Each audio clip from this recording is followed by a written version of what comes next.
Muito boa tarde. Sejam bem-vindos ao nosso Porto de Encontro. É com energias revigoradas que damos início esta tarde à 13ª temporada deste ciclo literário promovido pela Porto Editora.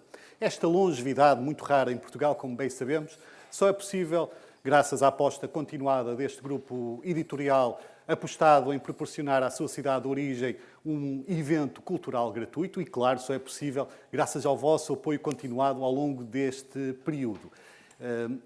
Estes dois eixos que marcam o nosso Porto de Encontro, por um lado, a celebração do livro, da literatura e a criação de um clima de partilha e intimidade entre autores e leitores, vai estar fortemente presente na sessão desta tarde, em que o protagonista vai ser alguém que eu me atrevo a dizer, e acho que todos concordarão, o mais jovem de todos aqui presentes aqui nesta sala.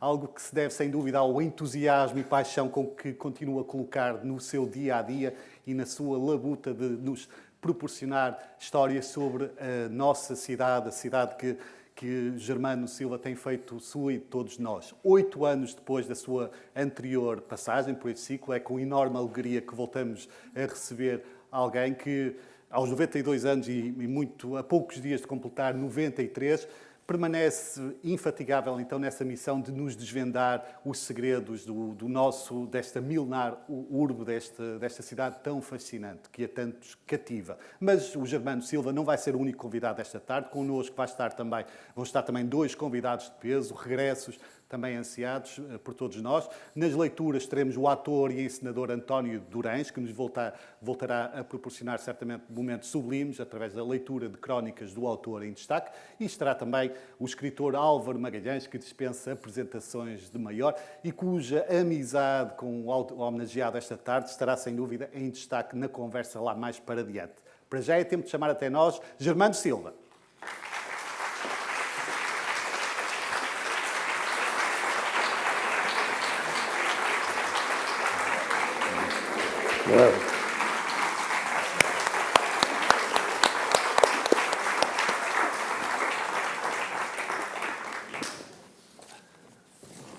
Bem-vindo, Germano. Bem-vindo, Germano, à tua casa, não é? Que esta Obrigado. Casa é muito tua.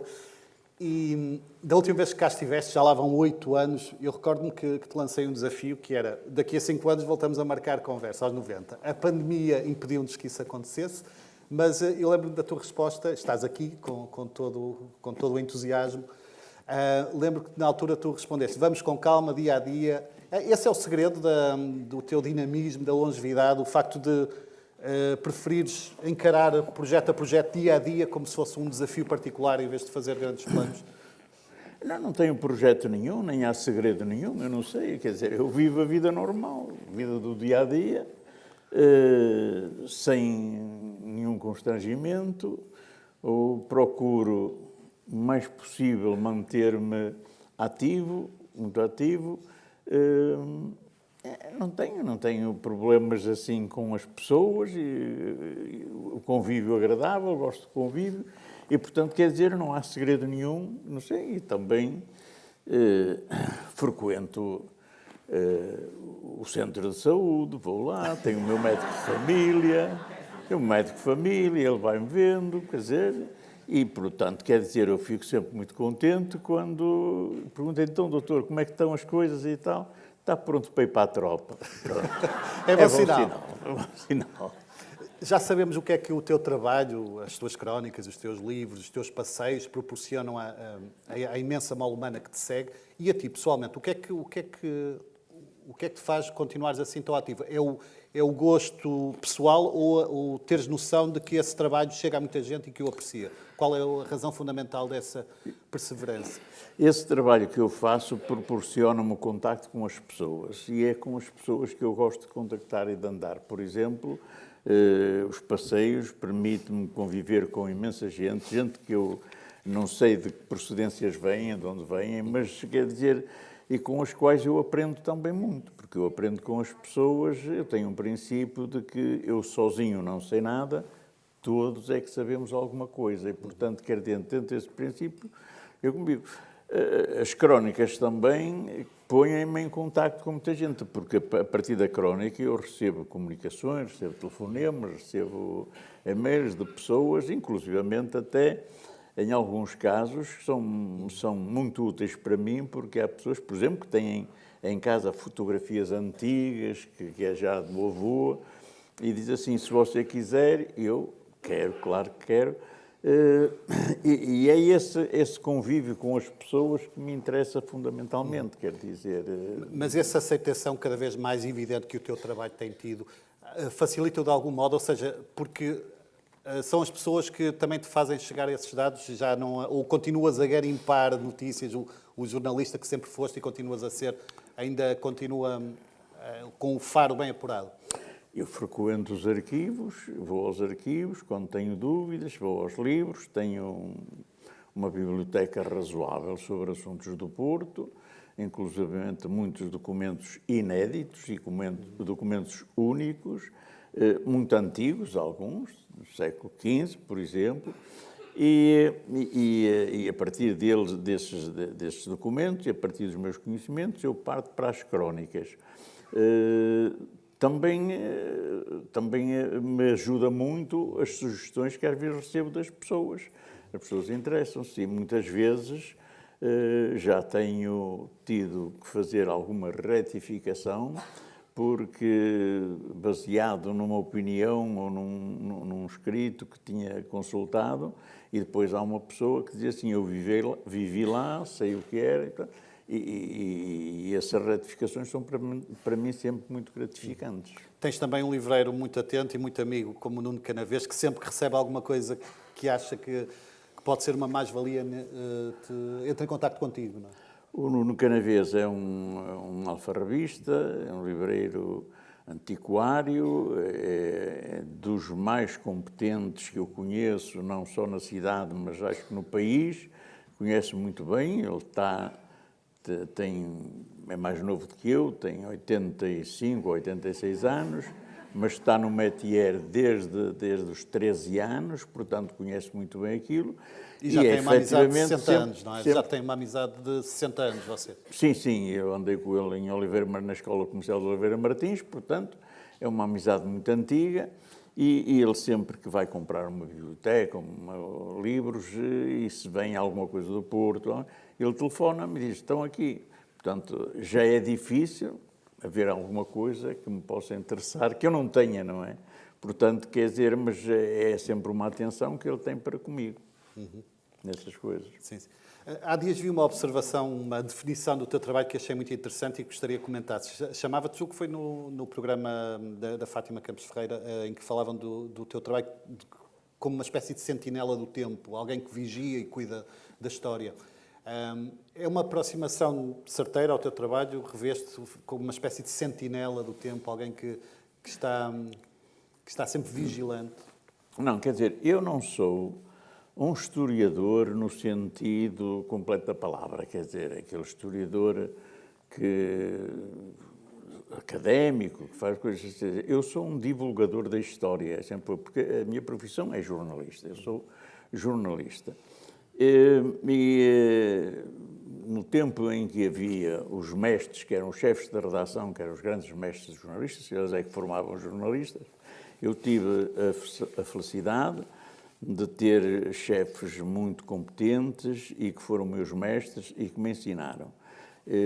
Houve uma ocasião, a sede do jornal era na Avenida dos Aliados, ele chamou-me e disse-me, olha, sais daqui da avenida, metes aqui a Magalhães Lemos, sobes Passos Manuel, depois viras à esquerda para Santa Catarina até Fernandes Tomás, voltas a virar à esquerda para Sá da Bandeira, depois fazer ali um circuito e depois vem ter comigo. E eu disse assim, mas o que é que lá é? Não sei, vai de olhos atentos, vai ver, vai atento.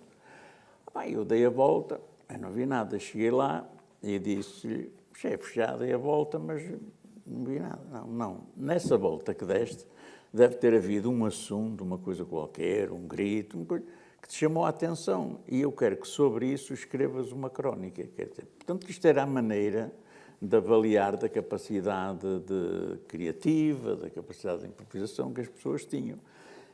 Eu, por acaso, escrevi uma coisa, porque estava em construção, ainda a acabar de construção, aquele Palácio do Comércio, Palácio Grande ali na Rua do Bolhão, e eu pus-me ali a olhar para aquilo e vi que ali andavam uns trabalhadores, cantavam um fado, e numa janela havia um vaso com uma sardinheira. E era a única coisa que eu vi que destoava daquele cinzentismo, daqueles alumínios, os reflexos do sol, era já ao fim do dia. Pá, foi a única coisa que peguei, fiquei naquilo. Bem, e escrevi 3 papéis, 3 linguagens, que era o que ele mandou, escrevi 3. Mas pus um título que era assim um bocado pretencioso, quer dizer assim, podia ser um poema de Lorca, que eu dizia que aquilo era o grito, o vermelho era o grito, ali no meio era um grito, que eu via ali um grito daquela coisa. Pronto, assim, e foi aí, olha, que eu pus lá vermelho e o chefe chamou-me e disse assim, não se escreve vermelho, não se pode dizer vermelho que a censura não deixa. Tens que pôr cor de papoila ou coisa assim, mas vermelho não pode ser. Portanto, quer dizer, esse chefe ensinou-me, um dia disse-me, tu, para seres um bom repórter da cidade, porque eu era o repórter da cidade, tens que conhecer a cidade. Tens que conhecer a cidade, tens que saber, por exemplo, a origem do nome das ruas, porque é que esta rua se chama assim, porque se chegares lá um dia, agora não houver assim assunto, aquilo não tiver pano para mangas, tu fazes uma história à volta do nome da rua e já contas uma história, porque a função do jornalista era contar histórias. E pronto, foi assim que eu E até eu então, comecei. como é que era a tua relação com a história da cidade? Eras atento ou era algo que te passava um bocadinho à margem? Estamos a falar dos teus 20 e poucos anos. Não, eu já me interessava pelas coisas da história da cidade, porque eu era miúdo, vivia na Ilha do Corozinho, o meu avô materno trabalhava no Colégio Almeida Garrett, fazia lá não sei o quê, e trazia todas as segundas-feiras, quando vinha ali ao fim de semana à terra, trazia uma condensa, uma cesta com um salpicão, umas coisas, e eu ia lá buscar aquilo, ia lá às segundas-feiras. De maneira que procurava ir por ruas diferentes. Subia a Rua da Torrinha, cedo feita, subia ali a Rua do Mirante, estava cá. Mas depois descia por outras ruas, vinha por outras ruas, procurava conhecer, porque queria ter o privilégio, poder chegar junto dos amigos, assim, agora conheço mais uma rua, já conheço mais esta rua. Portanto, quer dizer, era uma maneira de conhecer. Quando comecei no jornalismo, quer dizer, e o chefe me disse isso, eu comecei a interessar-me exatamente, porque ele citou inclusivamente o caso da Rua Firmeza, assim, se tu chegares, se houver um acontecimento na Rua Firmeza e que me mas contar a história da rua, porque é que aquilo se chama Rua da Firmeza? E ele próprio dizia, eu não sei. Pronto, e eu comecei, havia um anuário, que era a internet, que era no jornal, era um anuário, que no fim do anuário tinha um roteiro da cidade e no fim do roteiro tinha ruas que mudaram de nome. E, portanto, eu achava interessantíssimo. Por exemplo, a Rua do Dr. Alves da Veiga, antes chamava-se Rua do Malmerendas. Era muito mais engraçado Malmerendas que Alves da Veiga. O Alves da Veiga tinha direito a ter uma rua, mas podia ter uma rua nova, não é? A Rua do Visconde de Bóveda, que eu acho que ninguém sabe quem era o Visconde de Bóveda, chamava-se Rua do Meio de Vinagre. Era muito mais interessante. Achas que a nossa toponímia tem perdido ganho alguma descaracterização, tem ficado mais semelhante, demasiado homogénea a todo lado, falta esse lado mais popular? Quer dizer, com o liberalismo alterou as coisas. O liberalismo, depois a República, o liberalismo começou a meter na rua nomes de políticos que andaram na política. Nós encontramos aí o Coronel Pacheco, Dom Pedro IV, esta gente toda, do liberalismo está toda nas ruas. Depois veio a República, e há o caso até mais sintomático da Rua 31 de Janeiro, que ela começou por chamar Rua de Santo António. De Santo António porque começava ali junto de Santo António dos Congregados, e as pessoas, quando encontravam, onde é que vai? Vou ali ao pé de Santo António. Portanto, Santo António ficou a Rua de Santo António. Depois veio a República e depois houve o problema de 31 de Janeiro, da Revolução, que se passou ali, de 31 de Janeiro, e puseram Rua 31 de Janeiro. Veio o Estado Novo, tirou, pôs Rua de Santo António. Agora veio o 25 de Abril, tiraram outra vez Santo António, puseram 31 de Janeiro, não é? E anda aí um senhor que anda a querer mudar outra vez, já escreveu andar a escrever cartas para Fazes a parte da Câmara, comissão não de sei o quê. toponímia, não? Fazes parte da comissão integra. Não, não, já não fazes sei. parte. Não estou na comissão de toponímia. Há dias, curiosamente, participaste numa tertúlia no Mercado do Bolhão e achei curioso o facto de, em todas as tuas intervenções, iniciavas com um apontamento histórico em relação, neste caso, ao Mercado do Bolhão. Para ti, todos os locais emblemáticos do Porto e não só, vêm carregados com histórias. A simples menção de uma rua para ti ilumina imediatamente com esses episódios? Há muitas histórias e em cada sítio há sempre uma história. O Bolhão era um mercado popular, de gente do povo que ia ali, mas também havia, de madrugada, eu tive durante muitos anos um horário que era das 10 da noite às 4 da manhã. E quando se ia às 4 da manhã, 4 e meia, ia cear ao restaurante Transmontano. E depois, ao vir para casa, passava no Bolhão. E via aquela atividade imensa. E já lá havia, por exemplo, às 5, 6 da manhã, os donos dos principais restaurantes que iam lá comprar a pescada da Póvoa, eles iam lá buscar e artigos hortícolas, que vinham ali de umas maceiras da Póvoa, as cenouras e outras coisas. Portanto, quer dizer, o mercado era um sítio popular. Nós tivemos, no século XIX, finais do século XIX e começo do século XX, no século XX, no Jornal de Notícias, um cronista que era fabuloso, Sá de Albergaria, escrevia coisas lindíssimas e todas as segundas-feiras ele publicava uma crónica no Jornal de Notícias que era o de Raspão, era o título genérico, e era uma conversa entre duas criadas, duas sopeiras, que se encontravam à entrada ou à saída do Bolhão.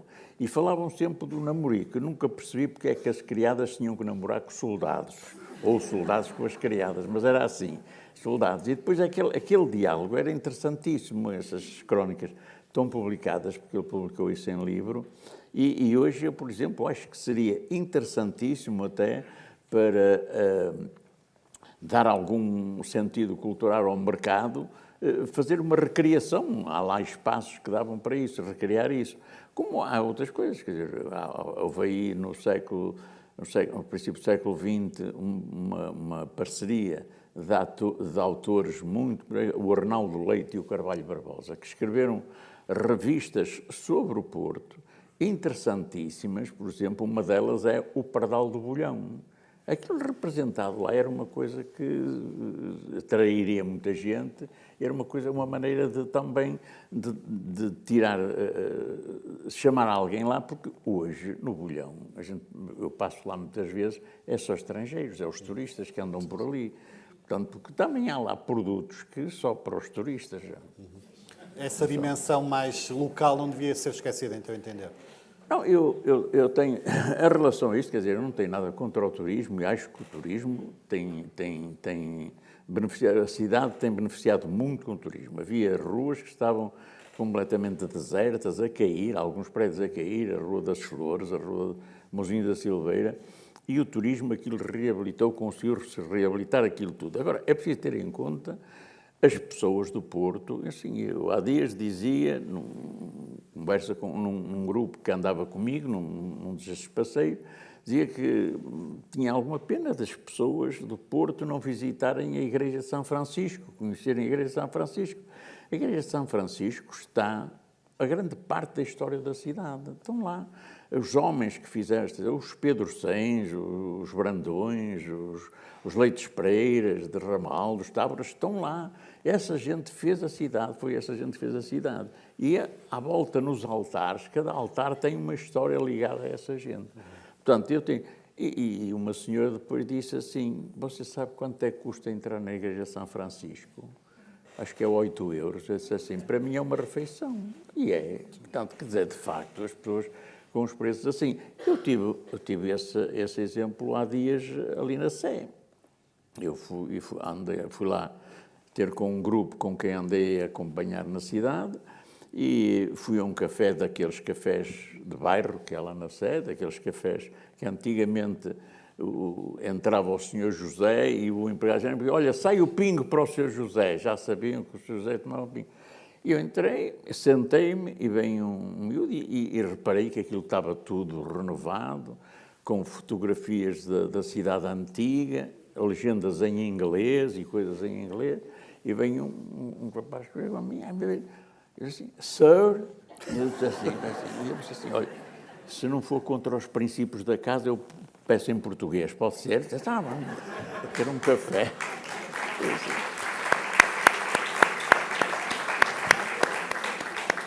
E pedi um café. Eu trouxe-me um café. Depois, na altura de pagar, ele estava ao pé do balcão, eu cheguei-me à beira dele. Olha, quanto é o café? E ele perguntou, mãe, quanto é o café? É português. Pronto, quer dizer, é português. Paguei só €1, não é? Não sei, se fosse belga ou alemão, se calhar o preço era outro. Portanto, quer dizer, mas eu acho...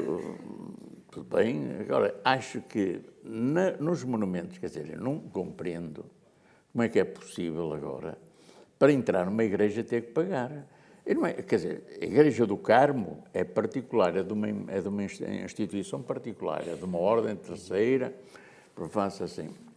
Os clérigos é uma coisa, mas o Padre Américo teve uma coisa, disse, na igreja não se paga para entrar. Paga para entrar no museu, subir à torre, é compreensível, aquilo tem desgastes, é preciso... Pronto. Agora, para entrar na igreja não se paga. Mas agora, na catedral, pagar. Santa Clara, entrar é uma igreja paroquial. Santo Ildefonso, também já se paga para entrar em Santo Ildefonso. Fica esse alerta assim, muito pertinente. Não, eu já disse no outro dia, assim, olha que um dia o outro volta cá abaixo com um azorrague e diz, vocês estão a fazer da casa do meu pai um covil de ladrões e enxota-os dali para fora.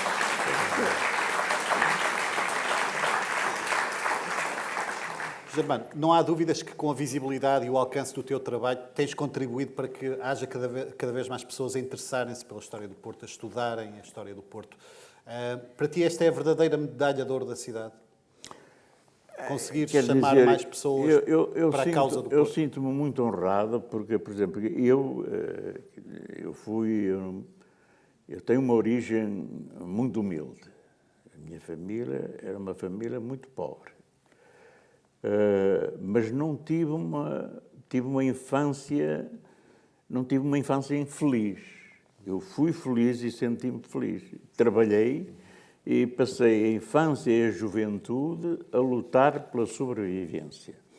Mas lutei e consegui a sobrevivência. Mas há duas entidades aqui no Porto a quem eu devo muito a divulgação, porque se eu não tivesse tido a felicidade de estar no Jornal de Notícias, eu não tinha um meio de comunicação. O Jornal de Notícias e a Porto Editora. A Porto Editora acreditou que tinha ali uma matéria para curar. Porque eu lembro-me, quando eu escrevia as crónicas, publicava as crónicas no Jornal de Notícias, num sentido de divulgar, de levar às pessoas um conhecimento de uma cidade, quer dizer, recebia muitas vezes, encontrava-me com as pessoas e elas diziam, olha, eu não sabia que naquela rua tinha acontecido isto assim, assim, moro lá há 30 anos, muito obrigado, e isto para mim era muito gratificante, se não fosse. Quando eu quis, há uma altura que eu estava no Orfeuzinho, com o Manuel António Pina, e entrou um senhor que era médico, e disse-me assim, olha, o senhor não pensa publicar as suas crónicas em livro? E eu disse, não tem pensar. Não, sabe, porque na altura as crónicas só saíam numa edição que era do Porto, e não sei. É que eu fui passar férias para fora, perdi, eu colecionava as suas crónicas. Eu disse, se o doutor souber, diga-me os dias que eu vejo se lhes arranjo isso lá no jornal. Mas não tenciono. E o Pina é que insistiu muito para que eu publicasse, fizesse. Aliás, ele fez o prefácio do primeiro livro, é dele, e insistiu muito. E eu tive muita dificuldade. Fui a uma editora, porque fui consultado, foi Relações Públicas da editora que me telefonou a dizer, e eu fui, mas o senhor, quando... não, isso não, essas coisas. Não queremos nada disso. Bom, está bem. Depois fui a outra, até pessoas que eu conhecia, assim, e começaram, se tu arranjasses um patrocínio da Câmara, não arranjo nada, que eu não vou pedir nada à Câmara. Eu não peço, jornalista, pedir à Câmara, credo, eu não peço nada. Mas assim, pronto, e andei muito tempo, até que um dia veio aí o Alexandre Manuel, um camarada do Diário de Notícias, e na altura ele era o responsável literário pela editora da Editorial Notícias, que tinha ligações com o Jornal Notícias e o Diário de Notícias. E eu falei-lhe. Ele também andou ali a torcer. Tu achas que depois assim, se não vês que não dá, não, deixa estar, eu vou ver. Tal. Pronto, e ele publicou o primeiro livro. Quando foi o lançamento do primeiro livro, foi no Rivoli. O Alexandre Manuel veio ao Porto, fui almoçar com ele. Depois chegámos, bem, então vamos para lá, já está na hora, chegamos lá. E ele viu uma multidão a um sítio e perguntou, o que é que vai acontecer aqui? Nada. É o lançamento do livro. Não me digas. Eu nunca vi tanta gente, vou assim, vocês não acreditam. Portanto, e o livro fez 2 ou 3 edições do livro. Estamos a falar do início dos anos 90, provavelmente. É? Quando 90, é que... sim. Não me lembro bem qual é o ano, mas era 90 e tal. Portanto, quer dizer, o livro foi um sucesso. Depois, a partir daí, eu comecei a ter... Pronto, e depois aquilo... A Editorial Notícias desapareceu, depois houve outros movimentos, e pronto, e um dia falei com o senhor engenheiro da Porto Editora e ele aceitou-se, assim, vamos começar com isso. E a partir daí, de facto, quer dizer, tem tido uma divulgação enorme, mas devo muito a divulgação a essas duas entidades, o Jornal Notícias e a Porto Editora, que me têm acolhido e que continuam a acreditar no trabalho. Portanto, quer dizer,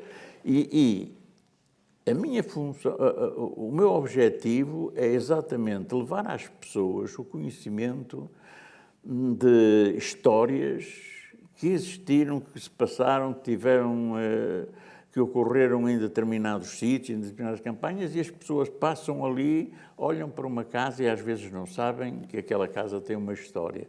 E é isso que eu consigo, e eu, pelo feedback que recebo das pessoas, das conversas que tenho com elas, reconheço que esse objetivo está conseguido.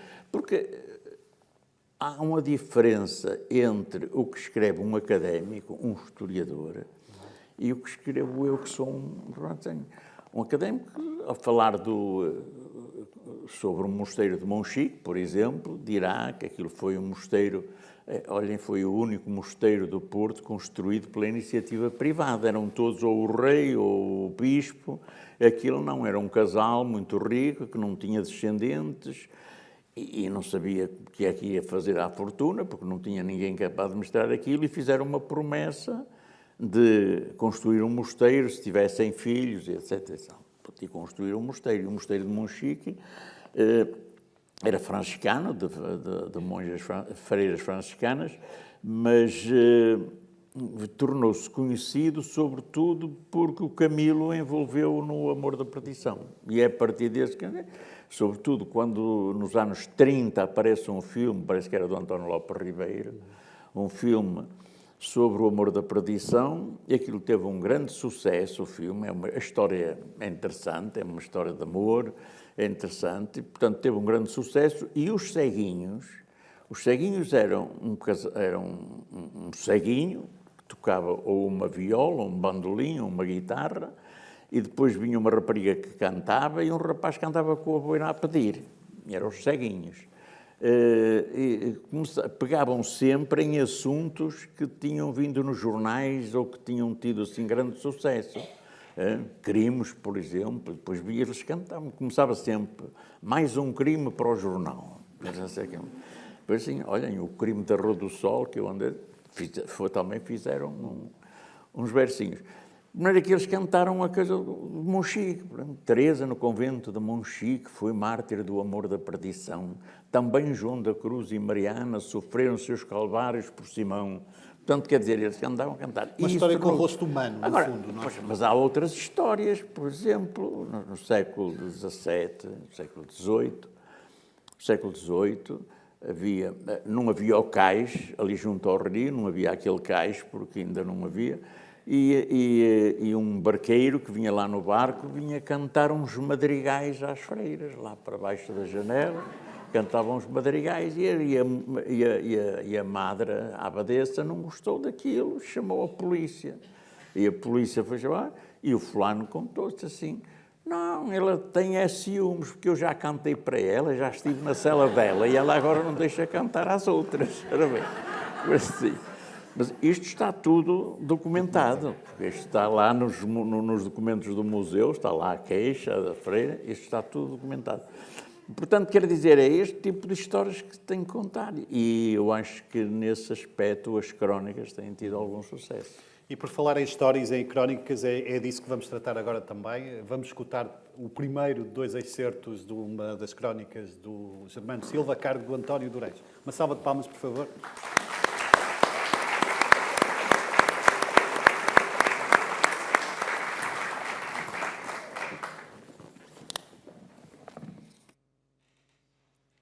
(1931) Quem chegasse ao Porto no ano de 1931 encontraria uma cidade totalmente diferente da que conhecemos hoje.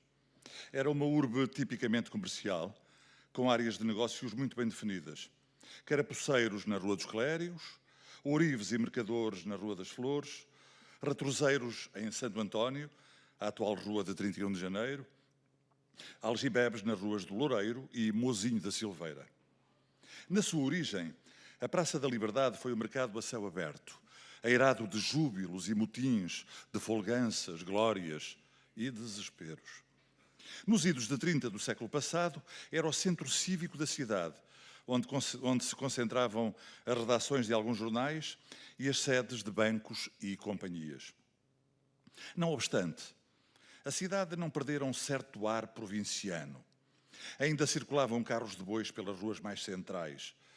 Precisamente na década de 30, os comerciantes e moradores da Rua dos Clérigos enviaram um abaixo-assinado aos jornais, protestando contra os incómodos que lhes causava a infernal chiadeira do eixo dos carros de bois e o estrondo dos sinos das igrejas que atordoavam a cidade ainda de noite, a chamar os fiéis para a missa da alva. A cadeia e o Tribunal da Relação ainda ocupavam o imponente edifício da Cordoaria, no qual agora funciona o Centro Nacional da Fotografia. Quem não se lembra dos presos postados detrás das grades com uma lata de folha pendurada por um fio a pedir esmola a quem passava? Ali perto, junto a uma das portas de acesso ao Mercado do Anjo, estacionava o homem dos 7 instrumentos. Mais para as bandas do café da Porta do Olival, atuavam os propagandistas, também chamados vendedores da banha da cobra, com os seus macacos e as suas serpentes, que utilizavam para atrair a atenção dos passantes. O mais popular era o Machado, comunicador nato, que usava somente a palavra para atrair o povo, que se divertia com os seus ditos espirituosos e brejeiros. Aquele ano também ficou marcado pela expansão da cidade para lá dos Jardins da Boa Vista e do Marquês. Exatamente em 1931, concluía-se a abertura da Avenida do Gama, a que depois a Câmara daria o nome do Marechal Gomes da Costa. As praças de Dona Filipa de Lencastre e de Dom João I ainda não existiam. Mas a Avenida dos Aliados já estava bem sortida de prédios de ambos os lados. Trabalhava-se na construção do novo edifício dos Passos do Conselho, no topo da nova artéria, e na canalização dos ribeiros que sulcam o subsolo da avenida. Por esse tempo, o Porto era uma cidade intimista. Acordava cedo, com o silvo das fábricas, a chamar os operários para as suas obrigações. Chamavam-lhe a Manchester portuguesa, por ser uma cidade com grande desenvolvimento industrial. Algumas das principais unidades fabris daquele tempo estavam sediadas no centro do Porto.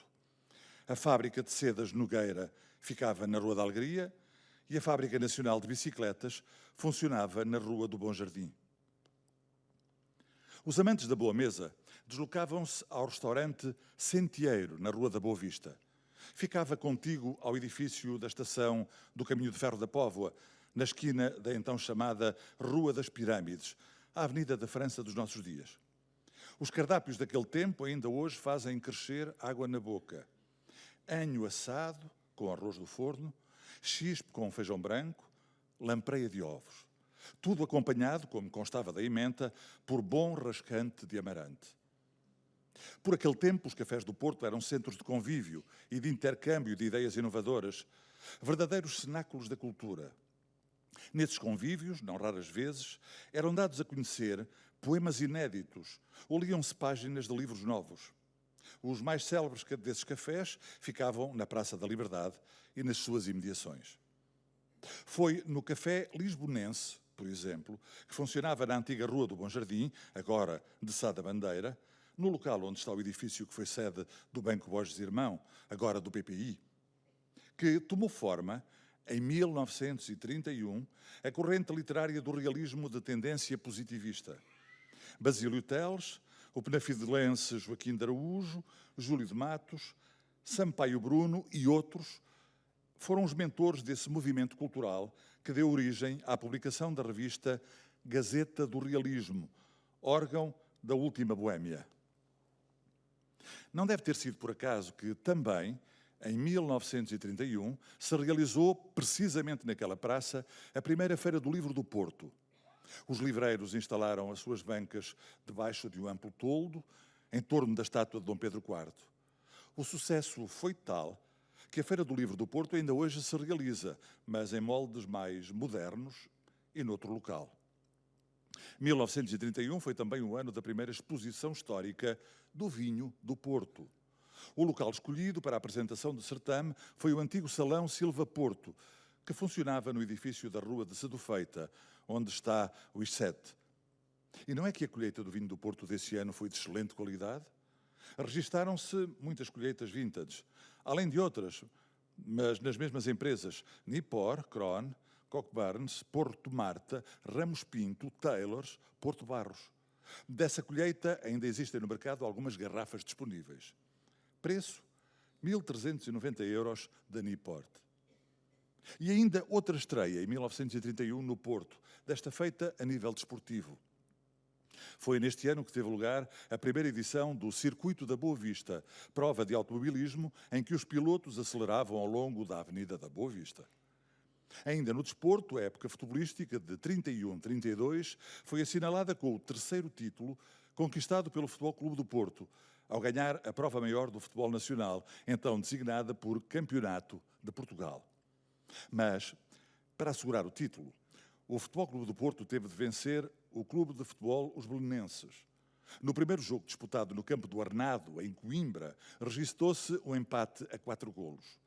Houve um prolongamento de meia hora, mas, como escreveu um cronista da época, ambas as fontes secaram e tudo foi adiado para novo encontro no mesmo recinto.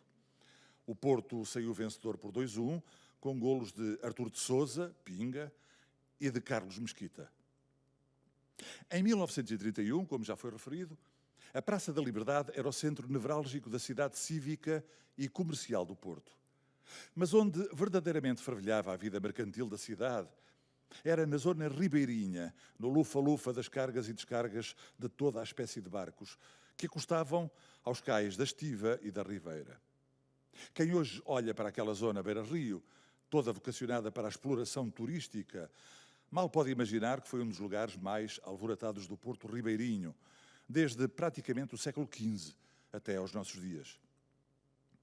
Imagine-se um quadro exuberante de cor e de movimento, a algarviada de vozes, o alarido das gentes, os pregões dos vendedores e vendedeiras. Aparentemente, este quadro do cotidiano de uma cidade parece existir somente no imaginário das pessoas. Mas não. O cineasta portuense Manuel de Oliveira fixou todo esse ambiente num belo documentário cinematográfico, a que deu o sugestivo título de Douro Faina Fluvial.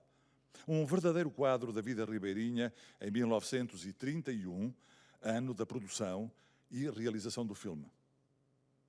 Em 1931 aconteceu a celebração do último 1º de maio em liberdade. No Porto, os festejos foram violentamente reprimidos. Foi também o ano de todas as revoltas. Vivia-se no limiar de uma nova ditadura. As estruturas do chamado Estado Novo e da sua organização política, a União Nacional, começaram a ser definidas em 1931. E já agora, Foi a 13 de outubro de 1931 que este cronista veio ao mundo.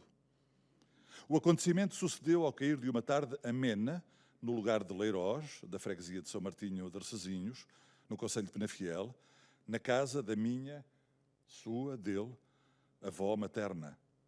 Uma casa toda de pedra, com os quartos de dormir por cima das cortes das vacas, que eram mugidas de madrugada. Ainda hoje recordo com saudades esses tempos em que acordava com o tinir das vasilhas do leite e o rumor do gado.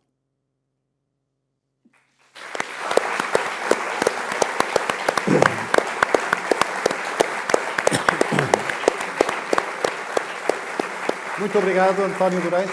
Vamos ter a oportunidade de escutá-lo mais daqui a bocadinho.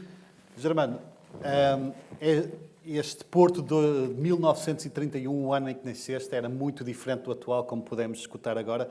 É justo dizer-se que estes 93 anos foram aqueles onde a cidade assistiu a uma mudança mais acelerada? É o Porto, as cidades estão sempre a mudar. Mas foi um período, noutros séculos, passavam décadas sem que houvesse transformações significativas. Foi um período diferente, mas de constante movimento e de constante renovação. Eu agradeço muito ao António Durães esta leitura e queria falar aqui. Ele falou na Rua 5 de Outubro, na Avenida da França, que era a Rua das Pirâmides. É das Pirâmides porque aqueles dois obeliscos que estão agora à entrada do Jardim do Passeio Alegre estavam lá. Portanto, é que chamavam, portanto, a Avenida das Pirâmides era por causa disso. E o Centeiro era um restaurante que existia na Rotunda da Boa Vista. A Rotunda da Boa Vista, quando se formou, começou por ter grande movimento porque se fazia ali a Feira de São Miguel, uma feira que se começou a fazer na Cordoria, ainda no século XVII, e depois passou para a Rotunda, e essa feira é que traz ali grande movimento. Olhem, o caminho de ferro da Póvoa é por causa disso, porque até à Trindade só foi em 1939, antes ficava ali na Boa Vista, por causa da feira e por causa desses movimentos. Houve uma praça de touros, onde está agora o Tabernáculo Batista, houve ali uma praça de touros, depois houve um barracão onde se passou o animatógrafo, os primeiros filmes, era o Neves e Pascoe, parece que era o do Batalha, os que fundaram depois o Batalha, o iLife, e deu origem ao Batalha. E, portanto, esse Centeiro era uma figura muito curiosa, porque ele era serralheiro, tinha uma oficina de serralharia na Rua da Vitória. Aqueles gradeamentos lá embaixo em Miragaia, junto ao Hospital de Santo António, tudo isso foi ele.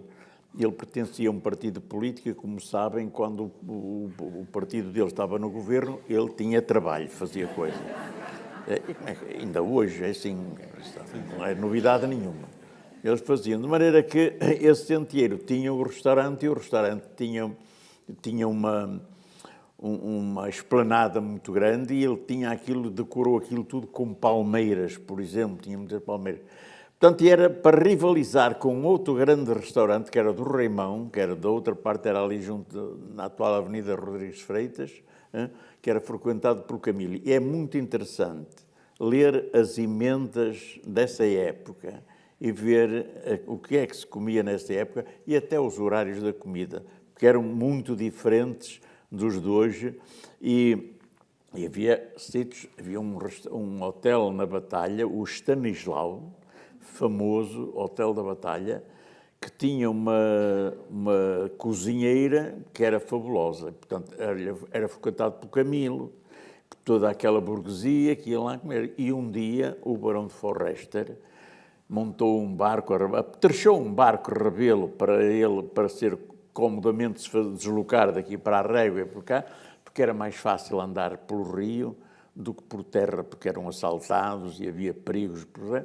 E ele levou para lá a Gertrudes, que era a cozinheira do Stanislau, e o Camilo zangou-se com ele exatamente por causa disso, porque ele deixou de ter lá os petiscos. Esta Gertrudes morreu naquele naufrágio em que morreu também o Barão de Forrester, morreu nesse naufrágio. Portanto, quer dizer, havia... E outros, eu não sei porque é que os restaurantes hoje servem bolinhos de bacalhau com queijo dentro, queijo da serra, uma coisa assim. Porque é que no bifes à Padre Piedade. O Padre Piedade era o capelão das almas, da Capela das Almas, da Santa Catarina, porque há a Capela das Taipas também é a Capela das Almas. Tratava das almas dos afogados na Ponte das Barcas. Quer dizer, quando houve o desastre da Ponte das Barcas, o povo criou ali uma espécie de umas alminhas e pôs lá uma caixa para pôr esmolas, depois a caixa já era pequena, pôs um baú, e depois era preciso alguém que administrasse aquilo, e então encarregaram esta capela de São José das Taipas, das Almas, para tratar daquilo com a incumbência de todos os anos, a 29 de março, que era o dia de 1809, que foi o desastre da Ponte das Barcas, que fizessem uma procissão até lá e fazer ali umas cerimónias de sufrágio pelas almas, etc. E isso fez-se durante muito tempo. Mas a de Santa Catarina, está a dizer assim, não, espera aí, almas é connosco, nós é que somos Capela das Almas. Quem tem que administrar isso somos nós, assim. E houve ali um litígio entre as duas confrarias, e foi resolvido pela intervenção do bispo. Portanto, quer dizer, esse padre Piedade tinha uma receita para fazer uns bifes, que depois, no restaurante portuense, que era lá na rua de Bom Jardim, que agora é Sá da Bandeira, aquela entrada de Sá da Bandeira ali, até o Bom Jardim, fazia lá os bifes à parte de Piedade, com o consentimento do padre, utilizava essa receita. Portanto, quer dizer, nós temos, de facto, uma culinária magnífica, e eu sei, ainda ontem comi umas tripas à moda de Porto, ao Poão. Mas achas que a nossa emenda gastronómica, de alguma maneira, devia estar mais... devia relembrar um bocadinho esse legado tão rico e, muitas vezes, num esforço de exibir aquilo que não é... acaba por ter amnésia e eu acho o que Porto sim. acaba por ser igual a todas as outras cidades? Eu acho que os turistas acabariam por gostar até da coisa. Quer dizer, eu acho que o que se está a fazer agora é agradar aos turistas, umas coisas pequenas e tal. Mas eu acho que eles agradavam, porque ontem, por exemplo, eu estive a comer, eu no restaurante onde estava, entraram, suponho que eram alemães ou holandeses, dois casais, e olhavam para as tripas e tal, e eu fiz-lhes assim. E eles mandaram vir e gostaram, e fizeram assim. Thank you. É uma questão de apostarem mais. Portanto, quer dizer, é uma questão de apostar.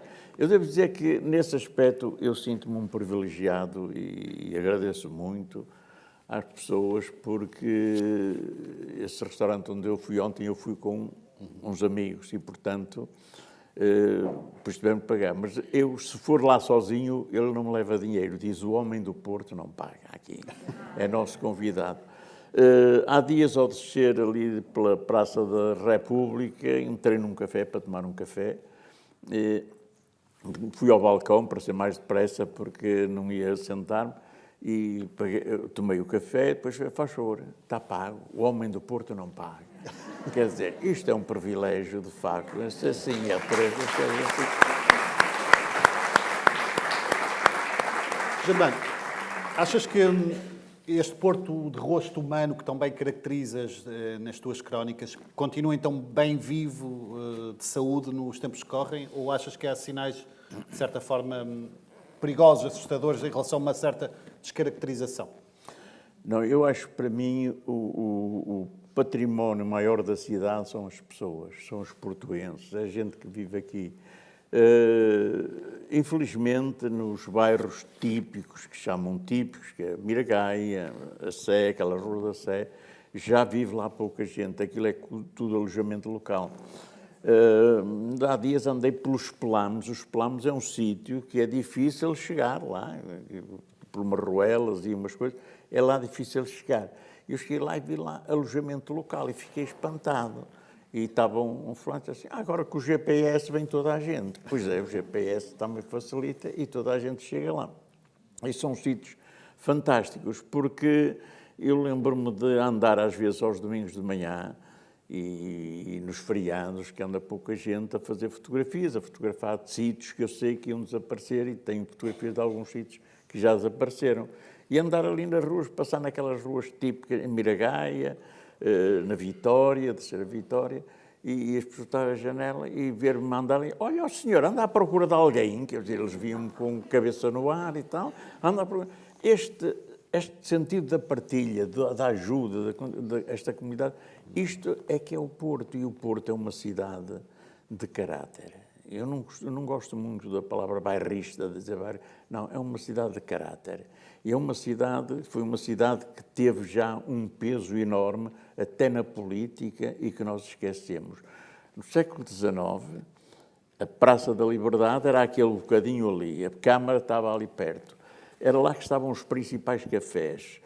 A própria praça servia para os comerciantes, para aquela gente andar por ali a conversar uns com os outros. Até os políticos, os irmãos Passos, apareciam lá quando se aproximavam as eleições, como hoje. Aparecem logo a dizer assim, nós estamos aqui para resolver e tal. Andavam aqui.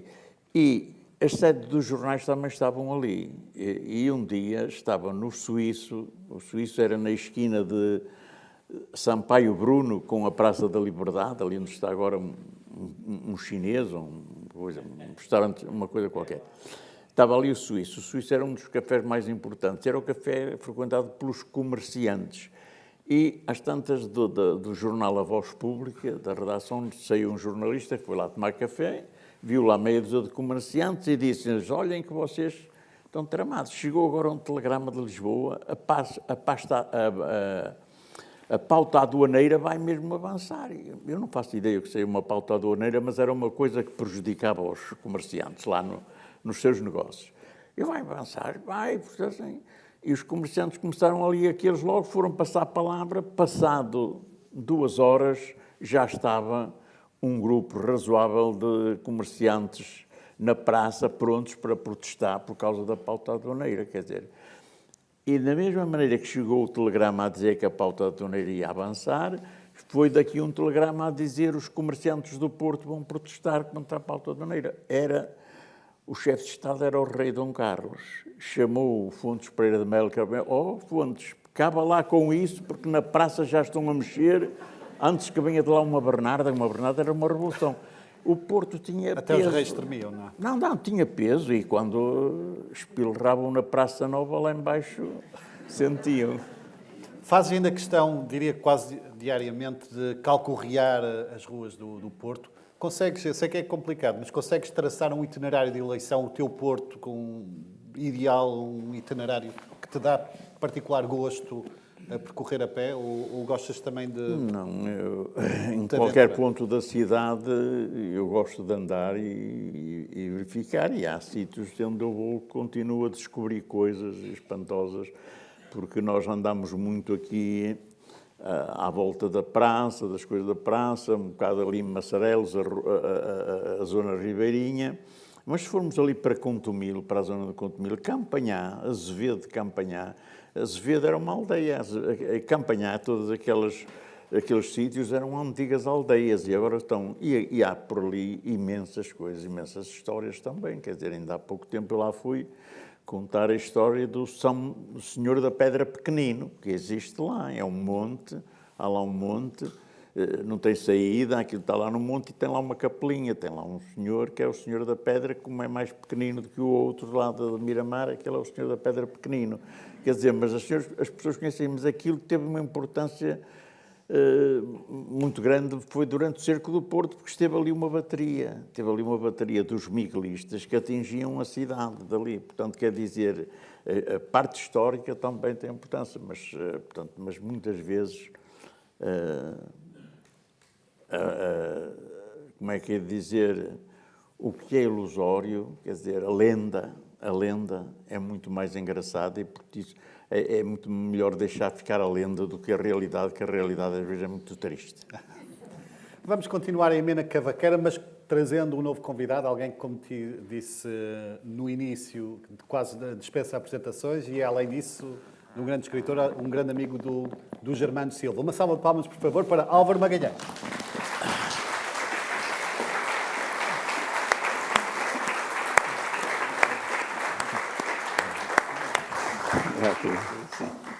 Tudo bem.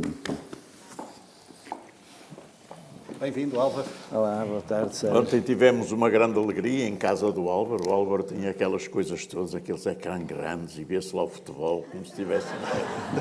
E fomos para lá, vamos, É um ritual que tem, ver os jogos juntos. Vou lá sempre ver os jogos quando o Porto joga fora. E também vamos juntos ao Dragão. E vamos ao Dragão, pois é, ao Dragão. Durante anos tivemos lá um lugar cativo ao lado. Cativo, ao lado um do outro, ao lado um do outro.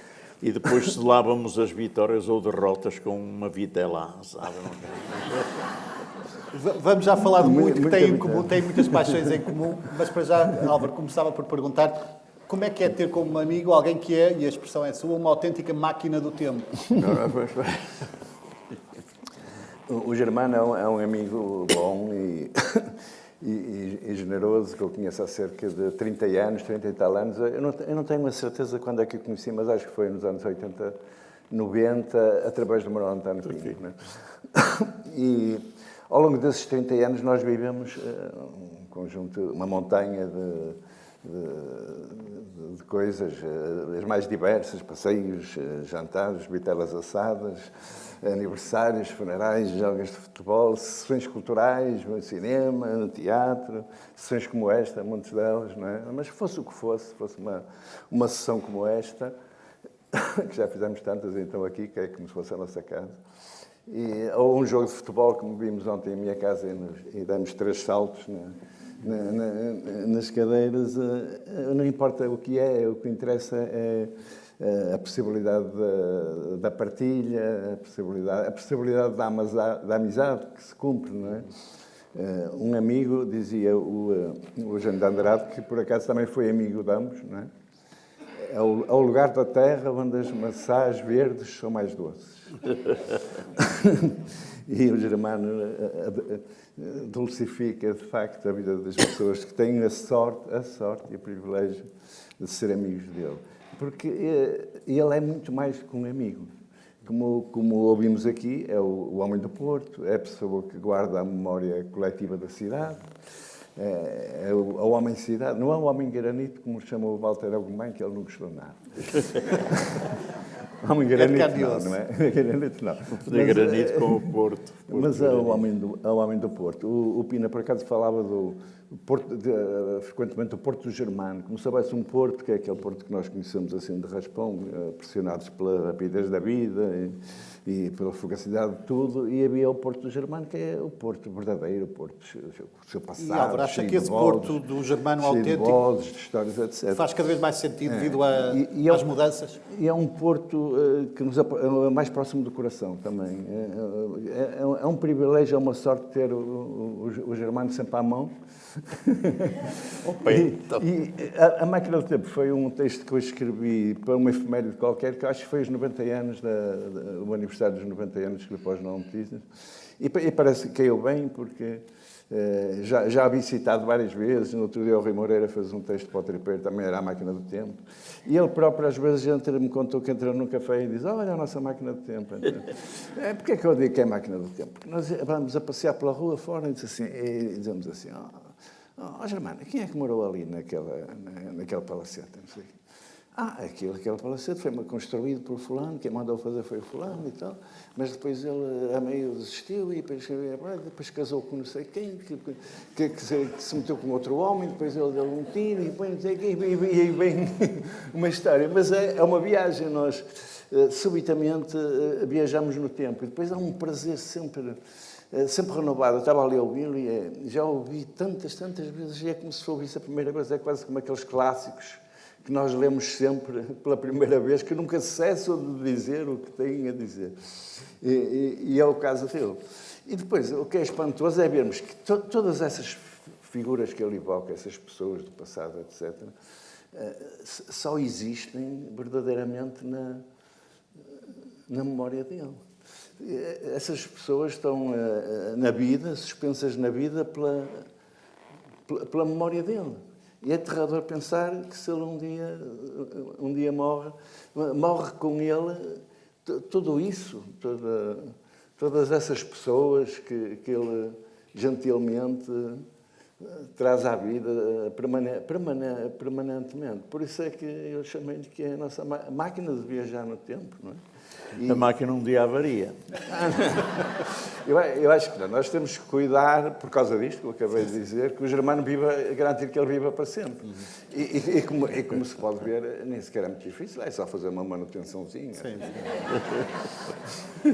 Esse saber enciclopédico do Germano ainda o impressiona ao fim desses anos todos? O quê? Esse saber enciclopédico do É Porto? incrível, é incrível. Não, é porque é inesgotável.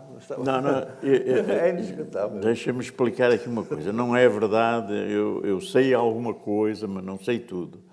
E depois há casos, ocasiões em que se proporciona fazer isto, mas são coisas do acaso. Por exemplo, eu um dia entrei na livraria do Nuno Canavês e ele tinha comprado uma série de teses de doutoramento. Era um casal de professores que tinha feito parte de juros, aposentou-se, mudou de casa e foi lá vender uma série de coisas, porque já não tinham espaço para aquilo. E havia uma tese de doutoramento, e havia pequenos estudos, e havia um estudo, pequeno, académico também, mas um pequeno estudo, que era sobre os jardins particulares do Porto, que me interessava especialmente. E eu, quando cheguei a casa, fui logo ver esses jardins particulares do Porto. Estive ali a ver jardins da Baronesa do Seixo, ali na Rua Cedo Feita, o jardim da família Albuquerque, que era ali a entrada do Rosário, havia uma série deles. E, à noite, eu fui à Cooperativa Árvore, havia lá um acontecimento qualquer, e eu fui lá. E quando estava, chegou um casal e a senhora disse, apontou, vi aquela que vinha ter comigo, mas o marido começou a puxar, não. E veio ter comigo e disse, olha, o meu marido estava a dizer que não incomoda, o senhor não incomoda por... Não, faça a pergunta. Olha, eu passo todos os dias ali na Rua da Alegria, e onde está lá um instituto, parece que é Francinete, não é? Há ali um instituto qualquer, Francinete. E aquela casa é muito bonita, e eu fiquei, às vezes pergunto, mas quem era aquela casa? Quem é que... assim? E eu tinha lido nesse bocado, horas antes, que aquela casa tinha um jardim lindíssimo, e era a casa do Bento Carqueja, do fundador e diretor do Comércio do Porto.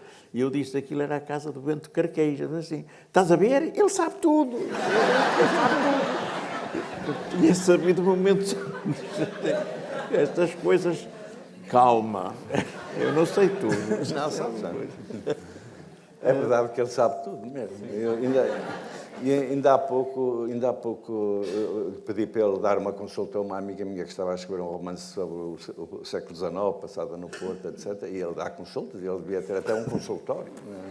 Aberto por tantas pessoas, também podemos falar disso, que eu acho um aspecto muito importante também, que normalmente pouco se fala, do Germano, que é a importância que ele tem para a literatura.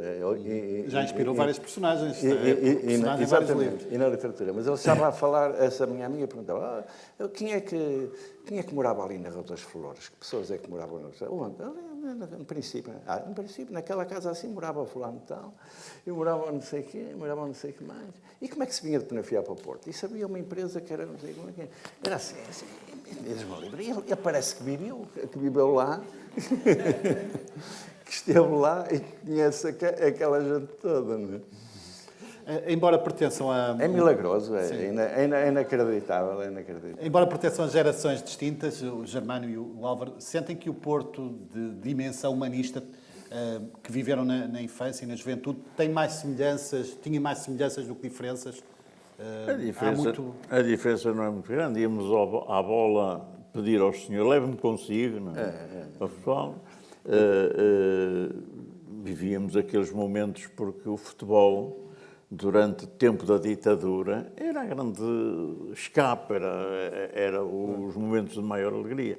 E, portanto, quer dizer, vivíamos, embora em situações diferentes, o Álvaro já tem uma situação social... Claro, eu não, eu era um pé descalço.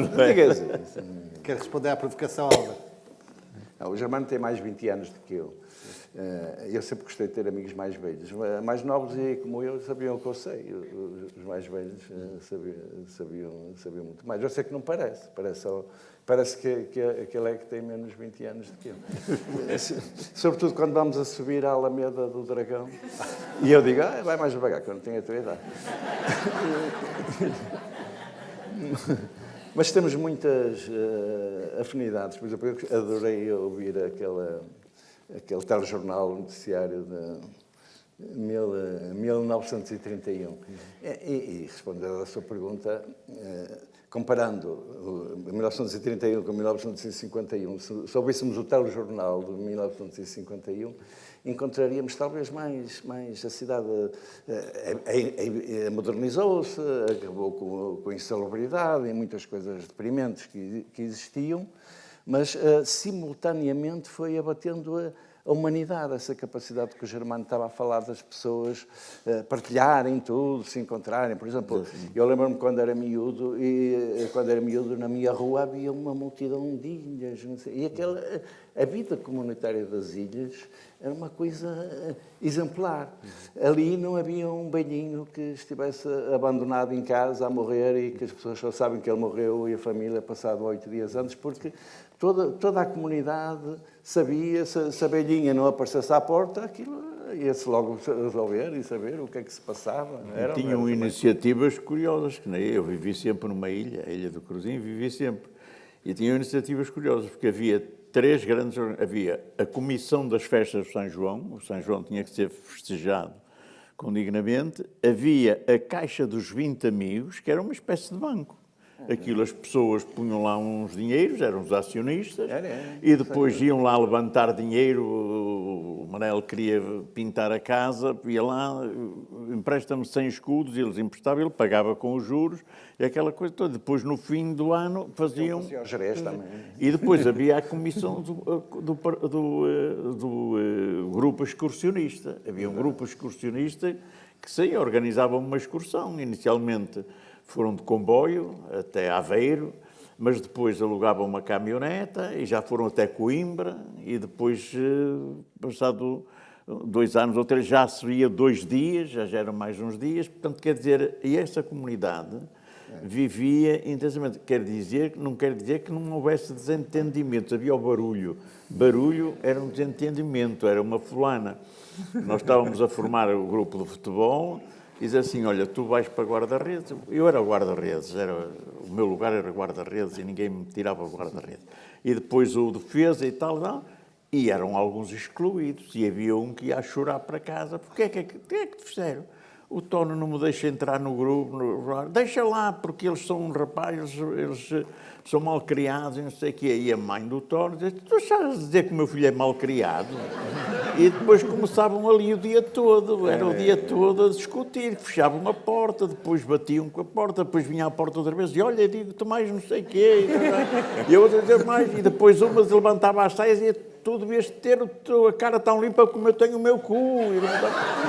Quer dizer, isto era o dia todo, mas se houvesse um problema, estava a ilha toda junta para socorrer aquilo. No São João saía a rusga vinha para a rua. E antes de sair a rusga, havia assim, quem é que fica que a miquinha está ali acamada? Quem é que fica? Tem alguém que ficar com as miquinhas, a tomar conta da miquinha? E ia sempre um bocado do cabrito, do coisa, para as miquinhas estavam lá, nunca faltava. Portanto, era uma comunidade, há uma ideia errada de que uma ilha era um estendal de miséria, mas não era. Era uma comunidade muito rica, uma comunidade com um sentido da partilha. Eles trocavam coisas uns com os outros e eram uma comunidade muito interessante.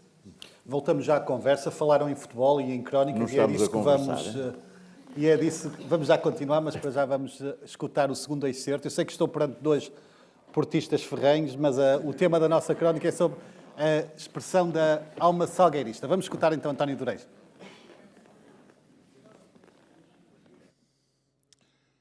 Alma salgueirista. A coletividade que hoje conhecemos como Sport Comércio e Salgueiros resultou da fusão, em 6 de novembro de 1920, de 2 outras agremiações, o Sport Grupo e Salgueiros e o Sport Clube e Comércio. Este último grupo havia sido criado anos antes e, como o próprio nome deixa antever, por rapazes ligados ao comércio. O outro fora fundado em 1911 por gente ligada à já desaparecida Fábrica dos Salgueiros. A fábrica ocupava uma vasta área de terreno, hoje ocupada pela Rua de Damião de Góis, na parte compreendida entre a Rua Sport Comércio e Salgueiros, antiga Rua da Fábrica de Salgueiros, e a Rua de Antero de Quental. A ideia da criação do Sport Clube e Salgueiros partiu de um grupo de moços que todas as noites se reuniam na Rua da Constituição, junto do Candeeiro 1047, que ficava mesmo na esquina com a antiga Rua da Fábrica de Salgueiros. Era um hábito antigo, sobretudo entre os jovens, de se sentarem à noite debaixo da luz de um candeeiro de iluminação pública para abordarem problemas da comunidade local ou trocarem ideias, fossem elas de ordem política, cultural, cívica ou desportiva. Tratava-se de uma curiosa forma de sociabilidade, muito comum entre a classe operária nos finais do século XIX, começos do seguinte. Um costume que vinha do tempo em que se fazia uso da rua ou dos espaços públicos para a realização de reuniões. E quando isso tinha de acontecer, o mais prático era que acontecesse onde existisse iluminação. Foi, pois, à luz do Candeeiro 1047 que se fundou o Sport Porto e Salgueiros. Os nomes dos fundadores são conhecidos. João da Silva Almeida, o Joaninha, Manuel Diogo e Carlos Augusto. Mais o Moura, o Reis, o Antenor, o Aníbal Jacinto e o Medina, que viria a granjear enorme prestígio como pintor de celebridades. O nome do clube, está-se mesmo a ver, tinha fortes ligações à Fábrica dos Salgueiros, uma importante unidade fabril, das mais importantes daquele tempo, dedicada à confecção de tecidos de algodão. Os primeiros pontapés devem ter sido dados numa daquelas bolas feitas como a meia velha, que se enchia com trapos. No caso em apreço, porém, o mais provável é que fossem enchidas com desperdícios de algodão provenientes da própria Fábrica dos Salgueiros. Mas, como a bola de trapos não se praticava bom futebol, era, pois, urgente arranjar uma de couro. Mas como, se não havia dinheiro? Mas havia ideias. E o Joaninha teve uma, e brilhante. Corria o mês de dezembro de 1911. O Natal estava ali a bater à porta. O Joaninha, o Medina e mais dois companheiros, o João Almeida e o Jorginho, foram cantar as janeiras pelas ruas de Paranhos. E o resultado excedeu todas as expectativas. 2.800 reis foi a soma angariada. Deu para a compra da bola e do equipamento. O equipamento era constituído por um conjunto de camisolas brancas, daquelas que, por aqueles tempos, se usavam por baixo das camisas e com as quais se dormia. Com a colaboração generosa e cúmplice, claro, de um mestre tintureiro da Fábrica dos Salgueiros, as camisolas foram tingidas de vermelho. Não tanto por simpatia com o Benfica de Lisboa, mas para se diferenciarem do monárquico azul e branco do vizinho e rival Futebol Clube do Porto. Aqui chegado, o Sport Grupo e Salgueiros estava apto para participar nos torneios oficiais. O grupo crescera, entretanto. Ao primeiro núcleo pequeno dos fundadores, juntaram-se outros rapazes, tudo gente de Paranhos, mormente das zonas de Monte Pedral, da Constituição e do Campo Lindo, e tão entusiastas quanto os fundadores. À bola de couro e às camisolas juntaram-se as botas. Era só preciso a inscrição junto das entidades competentes e entrar nas provas oficiais. Mas, para poder entrar nas provas organizadas pela Associação de Futebol do Porto, o clube, sabe-se lá porquê, teve de mudar de nome. Passou a chamar-se Sport Porto e Salgueiros e jogava no campo de Boa Vista mediante o pagamento de um aluguer. No primeiro torneio oficial em que participou, o Salgueiros, digamos assim para simplificar, venceu. Continuava, porém, sem ter campo próprio. E aconteceu o inesperado. Em Assembleia Geral da Associação de Futebol do Porto, foi decidido que, na época seguinte, só participariam na prova os clubes que tivessem recinto para jogar. Impedido por esta decisão de entrar na prova, o Sport Porto e Salgueiros dispensou os seus jogadores, permitindo que fossem jogar por outros clubes. E assim aconteceu. Os jogadores Abraão, Pereira Santos e Xavier foram para o Sport Clube e Comércio. O Coceiro, o Lino e o Emílio Ferreira para o Futebol Clube do Porto. E o Machado e o Joaninha para o Boa Vista.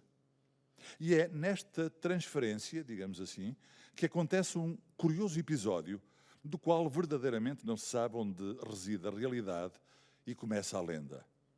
Conta-se que, certo domingo, quando a turma boavisteira, já com os 2 reforços salgueiristas, se equipava nos balneários do clube para mais um jogo, o novato Machado puxou de uma camisola dos Salgueiros que levara com ele e vestiu-a.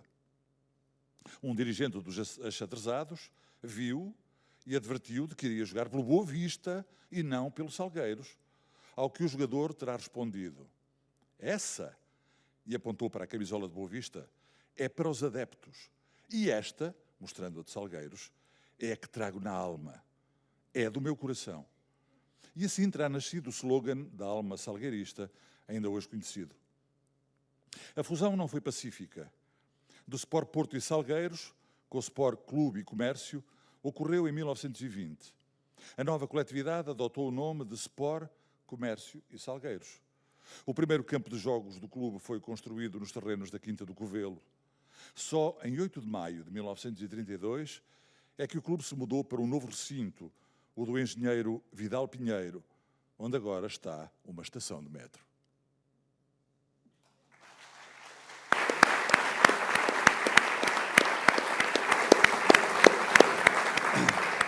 Muito obrigado, António.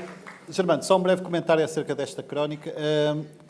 Para ti, há um gosto especial em desvendar, em explicar a origem de expressões que são muito usadas e depois cuja origem acaba por cair no esquecimento. Tens esse gosto particular de desvendar esse significado, como aconteceu aqui com a expressão alma salgueirista? Quer dizer, tenho que explicar porque as pessoas, era um princípio que havia no jornalismo, as pessoas não podem ficar com dúvidas.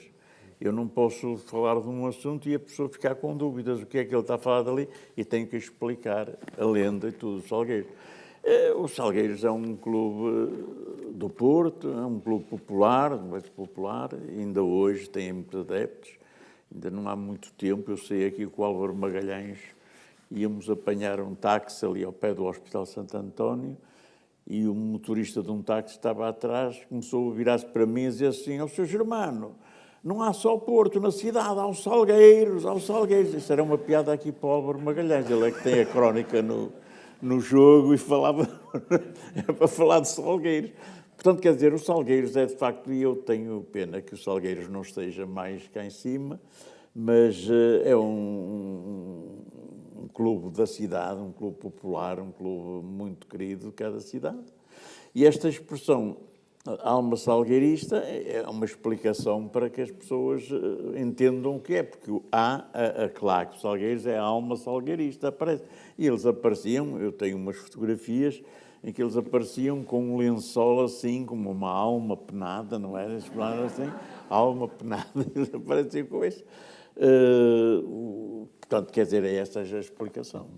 Vamos retomar a conversa em torno dessa vossa grande amizade, que tem muitos pontos em comum, os livros, a cidade do Porto, o Futebol Clube do Porto. As conversas também passam sobretudo por aí ou têm outros motivos de conversa que queiram partilhar? Também falamos de gajas.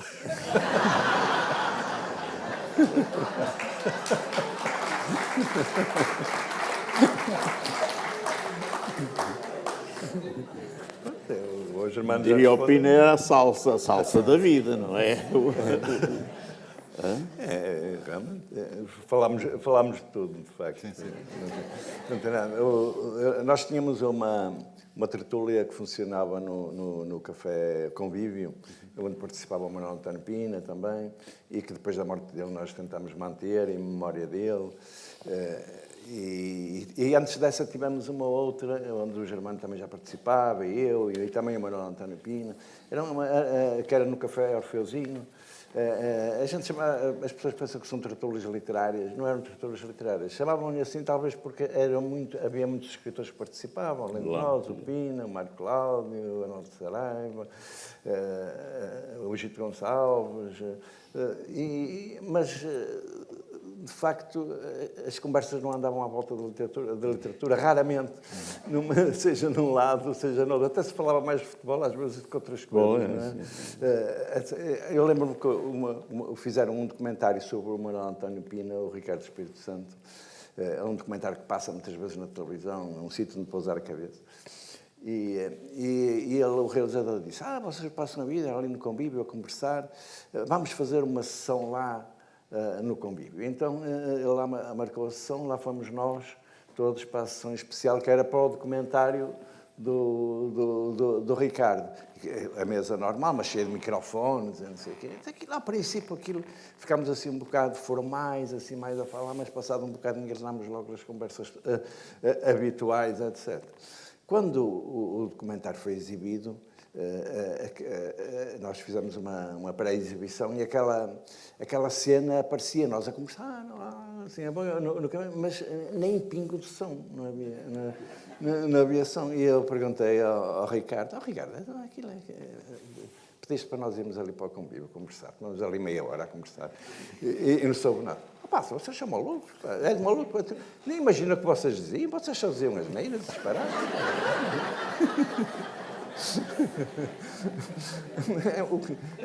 As neiras e disparates. É o que os amigos fazem quando estão juntos. E brincadeiras.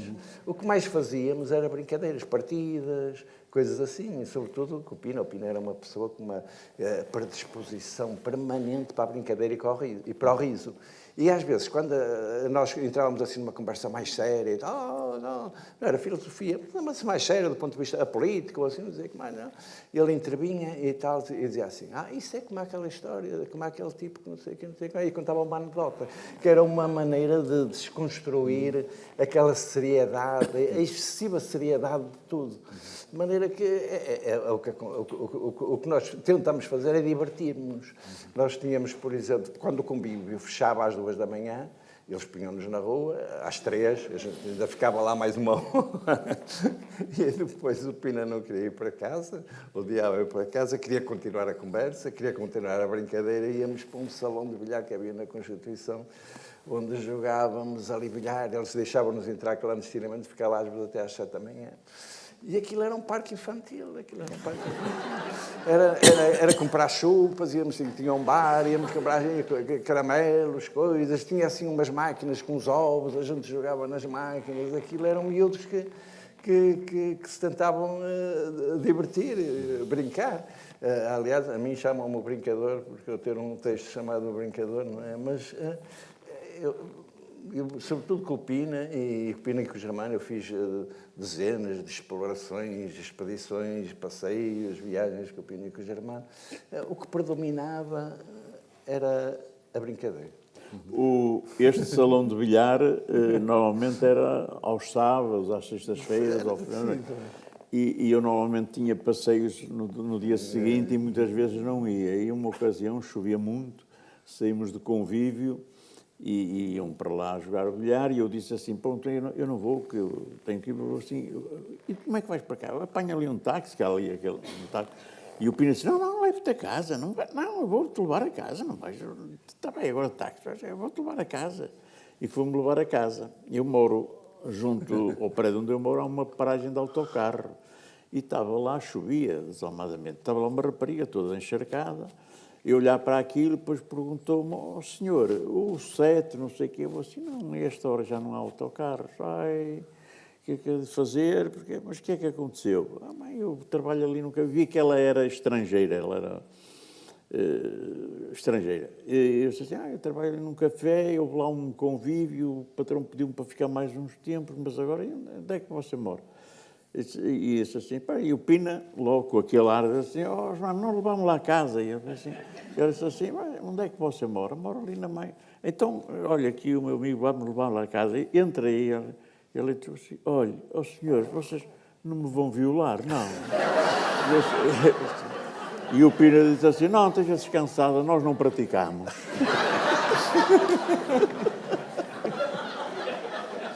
Já falaram várias vezes do Pina, ainda é uma ausência muito presente em vocês. Está a ver como é que os intelectuais se divertem. Mas sentem que o Pina ainda é uma ausência muito presente Ainda continua à espera dele, o Clube de Amigos à espera do Pina, ainda continua à espera ausência, dele. é uma presença constante. exatamente. Está sempre uma presença. Nunca é uma ausência. O Pina era uma figura fascinante, porque, como disse o Álvaro, ele dominava muito bem a palavra, sabia muito bem a palavra. A linguagem. A linguagem. Eu, uma ocasião, lá no jornal, andava à procura de um dicionário e estava um dicionário na secretária dele e eu fui ver e disse assim, mas tu tens aqui o dicionário impecável, não vinha, tu nunca tens dúvidas, não vais aqui ao dicionário? Eu disse, não preciso. Andei 10 anos a fazer revisões de dicionários para a Porto Editora. Vestia as palavras. De maneira que ele tinha sempre gostava muito desse trocadilho de coisas, de conversar com pessoas que dessem. Por exemplo, ele gostava imenso de conversar com a Agostina Bessa Luís. Tinha aqueles trocadilhos, aquelas coisas e tal. E era uma pessoa fascinante porque eu, uma ocasião, fui com ele ao Sabugal, que era a terra onde ele nasceu. Ele foi lá fazer umas imagens para esse tal documentário, para o Serra, e depois de lá fomos para uma aldeia da Almeida, como é que chama aquilo, Rio Novo, que era do Eduardo Lourenço, a terra do Eduardo Lourenço. Fomos para lá que havia uma homenagem ao Eduardo Lourenço. E a certa altura, o Pina estava lá, juntou-se, veio o Eduardo Lourenço, veio mais 2 ou 3 poetas, e estavam ali a conversar, e eu vi que aquela gente estava no Olimpo, e eu fui, saí assim, e fui para junto de uns colegas jornalistas que estavam ali a conversar, e o Pina estava lá no meio daquela conversa toda. Assim, e passado um pedaço, assim, à noite já, o Pina disse assim, mano, temos que ir embora. E viemos, metemos no carro, e ele disse assim, vou ter que meter gasolina, vamos ter que comer aí qualquer coisa, porque já não chegámos a tempo de jantar, já. E chegámos lá a uma estação de serviço, ele abasteceu o carro, depois abancámos lá no balcão e estava uma rapariga daqueles lados, simples, uma moça simples, a atender-nos e aparece um gatinho. Ele disse assim, e o Pina disse assim, olha que gatinho tão bonito, olha, andava ali na estrada e eu trouxe, sai daí que ainda vem um caminhão, ficas aí esmagado, trouxe-o para aqui, agora não sai daqui, sabe você... O Pina, que há bocado estava no Olimpo com aqueles poetas, estava no povo a conversar de doenças dos gatos. Olha, você faça assim, e trata assim, e faça isto. Assim, esta era, de facto, quer dizer, a maneira como o Pina tinha de conversar com as pessoas, ele adaptava-se perfeitamente, e esta era, de facto, a riqueza que o Pina tinha. E ele está. Muito obrigado, Germano Silva, Álvaro Magalhães, António Durães, por esta magnífica sessão. Muito obrigado pela vossa participação, fundamental, sem dúvida.